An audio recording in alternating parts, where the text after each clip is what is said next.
We begin tonight with the Ford government, which says it will ramp up protections for renters and get tougher on landlords in Ontario.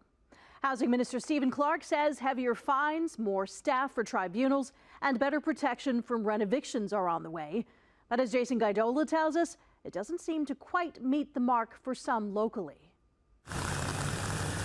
After months of no running water at 1083 Main Street East, tenants are beginning to see a little progress regarding their living conditions. We just got hot water, like literally maybe 1 a.m. last night. Tenant Chris MARTINEZ still lives here and is one of 7 occupying an apartment in the 60-unit building that was slated for renovations. The actual landlord has been doing with the cutting corners and everything else. It's like he's going by the cheapest route and he just wants us out of here. We're now proposing to further strengthen protection for renters who are being evicted due to renovations.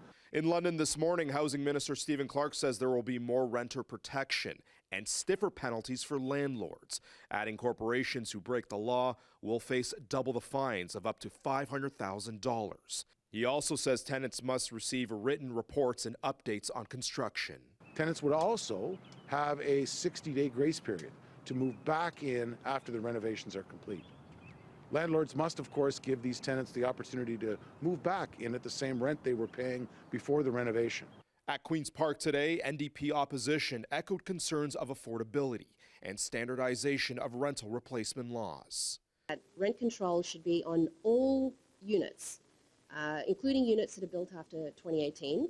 And that we should also move forward with a system of vacancy controls. As for cases at the Landlord and Tenant Board, the Tories say they'll sink $6.5 million in 40 new hires of adjudicators and office staff to help with a backlog.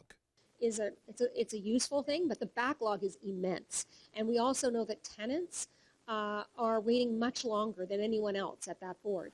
Back on Main Street East, housing advocates ACORN Hamilton believe that will not favor renters. They go $6 million into the landlord-tenant board to hire new adjudicators. Without a complete overhaul of that system, all this does is to serve to expedite the process of eviction for landlords. The province didn't give details, but say the backlog increased during the pandemic. Jason Guidola, CHCH News.